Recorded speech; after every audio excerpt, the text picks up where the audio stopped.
Today, we talk breeder relationships in our ball python community. Proper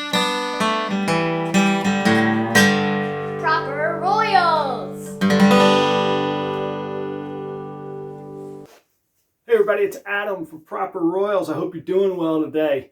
Before we get too far into the breeder and community relationships discussion, I wanted to show you I got some new lights installed. I reorganized my snake area of my room. I still got my guitars behind the camera that you can't see, but I'm kind of really digging the layout. I'm liking the new lighting. Let me know what you think. Let me know if you could tell a difference.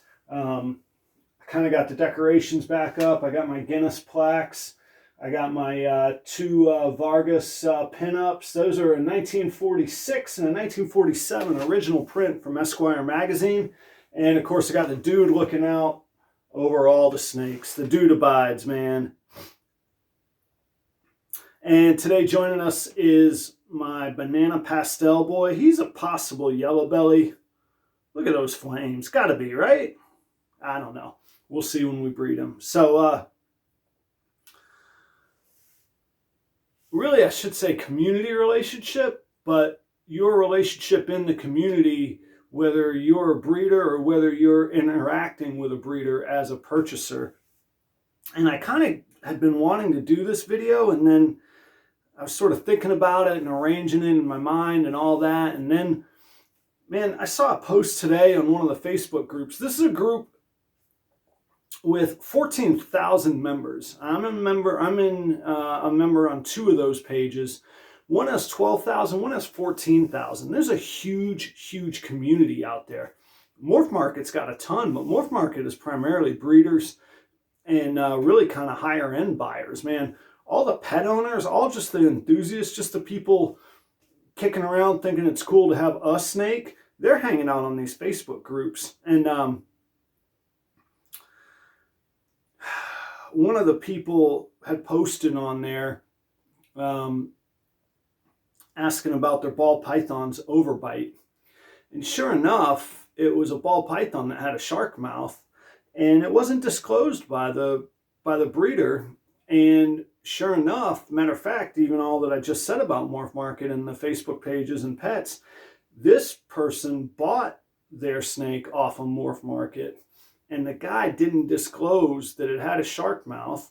Of course, the woman reaches out to him, and she was a first-time snake owner, so she had no idea about shark mouth or what to look for on that. And the guy went basically ghost on her. And then I think somebody from the Facebook group started kind of getting in touch with him, giving him a hard time. Maybe rightly so, maybe not. I don't want to convict the guy here. I'm not the judge and the jury. But then he owned up and said, well, the snake's been a fine eater. She's going to do great with it. And this is not the case with shark mouth. And this video is not about shark mouth. It's about maintaining the community on a couple different levels. Like, we all know there's plenty of people in the world who, if they saw one of our snakes, they would kill it. So we're already up against a strong headwind on this being maintained as a hobby. Then the average Joe doesn't know the difference between a ball python and the headlines they see about the Burmese pythons down in the Everglades, which is a legitimate environmental ecological disaster, not related to our snakes, but what people think. And then there's just a matter of decency, and we're dealing in live animals, man. So I wanted to share, I didn't want to turn this into a rant. Thanks for bearing with me through the rant. I wanted to share some examples of really great interactions I've had with breeders and buyers and sellers in the community, as both a buyer and a seller myself, and kind of share those lessons and pass those on. So my favorite thing of keep maintaining relationships is just that, is the person-to-person relationship. You meet some cool people out there. Man, I met a guy the height of election season. I don't know how long this video will stay on YouTube, but we're talking the height of the 2020 tensions. And clearly, the guy I bought the snake from and myself were on different ends of the political spectrum, and that's not my point in this video of who's right or wrong. Matter of fact, I don't even think there was a right or wrong. We just see things differently.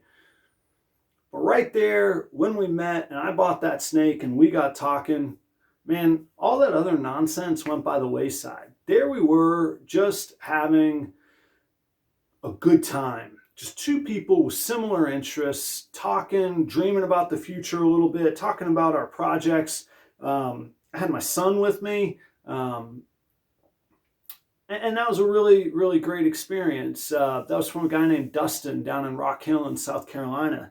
And honestly, if Dustin's watching this, man, I don't know what your political persuasion is. I'm just guessing that we come at things from a different way. But man, I had a great time. It's nice that you can have repeat customers or breeders that you, or be a repeat buyer, breeders that you trust and that you go back to. Brittany over at Chasing Balls over in Gastonia, North Carolina, she's a good example of that. You know, she's done me solid every time I bought a snake from her. She takes the time to meet me. We chat, we talk a little bit about breeding, some of the methods that she uses. It wasn't exactly a mentor relationship, but she's always made time for me, and she's kind of big time now. I mean, they're moving a lot of snakes, man. And those are a couple really nice things that I've gotten to witness and to be a part of and enjoy. The other thing on relationships is the collaborative efforts that can come from it. I've got kind of a notorious story in my circle about a pastel female that I bought that turned out to be het for cryptic. So suddenly I'm in the Krypton game, just out of the gate, man. Like, double recessives have been my dream to work on, and I'm going to get a huge jump start on a brand new gene, not brand new, but to the masses brand new, and have a chance to really shape the future of that gene and the morphs that come with that gene. So those are all really, really pretty cool things. I've had some negative experiences, and I think that they were more oblivious than intentional. For sure, oblivious than intentional. But they're so easy, and it's so easy to fix, and it's so easy to screw up your reputation. Like I say, it's a small community on the one hand. On the other hand, man, there's tens of thousands of people breeding snakes. So if I'm a breeder, I got to do everything I can, and I am. By the way, Proper Royals will have a new clutch ready to go soon, coming to a market near you. There's breeders everywhere, so you got to do something to differentiate yourself, or at least not tarnish your reputation. So, like, for example, I bought a really nice breeding female, and I'm happy with her. Don't get me wrong, I didn't return her. I mean, I'm happy with her. You open the box, and man, it smelled like a bar room full of Marlboro Reds. Man, and I play music. I've been in bar rooms full of Marlboro Reds, man. This box stunk. And what it tells me is that this guy smoked inside around his snakes, man. I think she's fine. I don't know what the lasting effects are. She seems to be doing just fine. But I'm not going to buy another snake from that guy. I hate to say it, but I'm not. I had another experience where, I reached out to a guy after the fact just to collaborate. I saw some pictures. I saw some results from a clutch that he had working with. And I just got ghosted. And it was kind of weird, because it wasn't like I was trying to collaborate like, hey, send me a snake for us to breed. It was more of, hey, I'm going to go this way with this project. If you happen to be going the other way, man, we could cover a whole lot of ground a lot quicker, and then I'll make you a deal after the fact. And I'm not even asking for anything in return, kind of deal. It just would have been intellectually collaborative, and maybe we would have done more business in the future. So it would have been, for sure, money in his pocket. I don't know if it would have been money in mine. It would have moved my project quicker.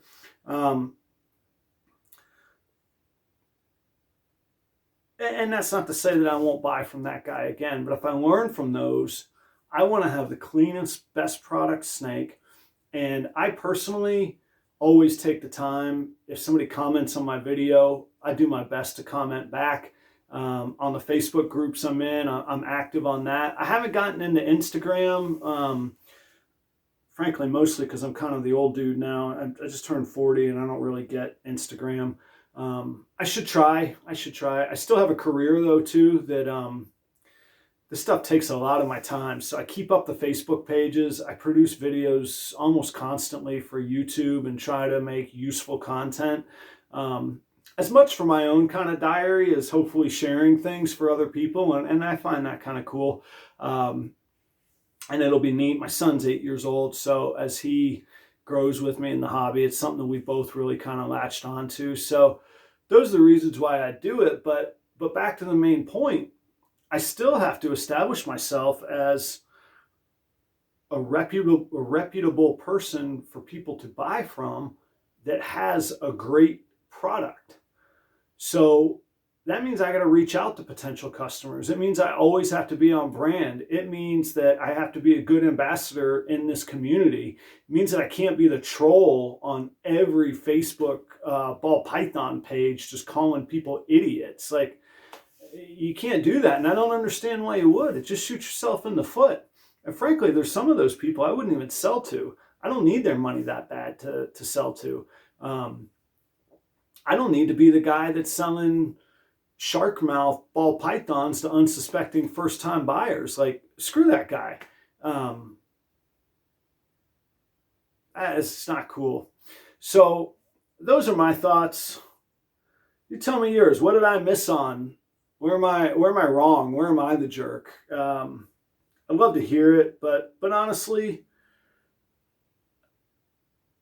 I'd much rather hang out. I'd much rather share our passion for these beautiful animals, and for the projects we have going forward, and for the future of this industry. Man, there's so much untapped. Like I just mentioned Cryptic. There's so much that's going to come down the pipe so fast. I mean, the evolution is we've still just scraped the surface of these beautiful animals and their potential. You see what guys like Billy and Justin are doing out there, man. It's unreal.